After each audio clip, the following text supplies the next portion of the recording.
Mantan Jaksa Agung Muda Tindak Pidana Khusus Kemas Yahya Rahman hari ini diperiksa Jaksa Agung Muda bidang pengawasan. Pemeriksaan terkait percakapan telepon Kemas dengan terdakwa kasus penyuapan Jaksa BLBI Artalita Suryani. Sekitar 4 jam, mantan Jaksa Agung Muda Tindak Pidana Khusus Kemas Yahya Rahman diperiksa Jaksa Agung Muda bidang pengawasan. Kemas harus menjawab sekitar 20 pertanyaan menyangkut percakapan teleponnya dengan Artalita, serta dugaan adanya skenario penangkapan Artalita oleh tim Kejaksaan Agung.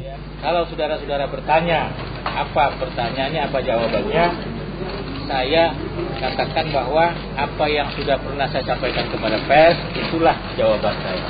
Jawaban saya sudah ada pada Pak Jakwas, nanti Pak Jakwas yang menerangkan. Saya sudah selesai.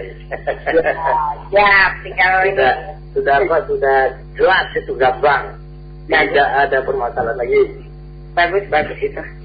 Percakapan telepon dengan Artalita Suryani inilah yang menyeret nama Kemas Yahya.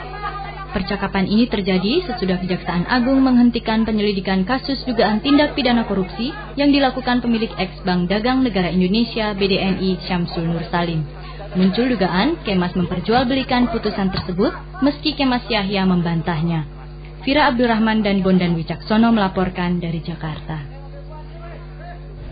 Pengadilan Tindak Pidana Korupsi hari ini kembali menyidangkan kasus suap Jaksa BLBI dengan terdakwa Artalita Suryani. Dalam persidangan terungkap 3 surat panggilan untuk mantan bos BDNI Syamsul Nur Salim tidak pernah sampai ke tangan obligor BLBI tersebut karena selalu diambil oleh Ketua Tim Jaksa BLBI Urip Trigunawan. Tindakan Jaksa Urip tersebut diduga menjadi alasan Syamsul Nur Salim selalu mangkir dari pemeriksaan kejaksaan. Dugaan adanya skenario untuk membebaskan mantan bos BDNI Syamsul Nur Salim dari jerat kasus BLBI itu diungkap saksi Paino dalam sidang lanjutan kasus suap Jaksa BLBI dengan terdakwa Artalita Suryani.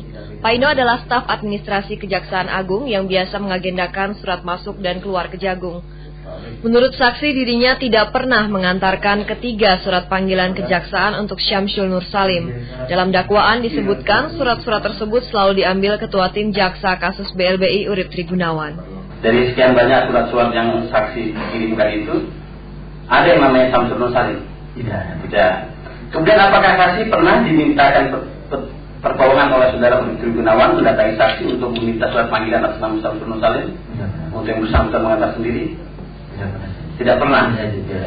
Jaksa Penuntut Umum Sarjono Turin menyimpulkan akibat tindakan Urip surat panggilan tidak pernah sampai ke tangan Syamsul Nur Salim. Karena itu pula obligor BLBI yang kasusnya saat itu tengah diselidiki Kejaksaan Agung selalu mangkir dari Kejaksaan Agung. Akhir Februari lalu Kejaksaan Agung malah menghentikan penyelidikan terhadap kasus BLBI terkait BDNI dan BCA dengan alasan tidak cukup bukti. 3 hari kemudian, Ketua Tim Jaksa BLBI Urip Trigunawan tertangkap tangan menerima uang senilai 6,1 miliar rupiah dari Artalita Suryani, orang dekat obligor BLBI Syamsul Nur Salim. Jonita Wiratmaja dan Nurwanto melaporkan dari Jakarta.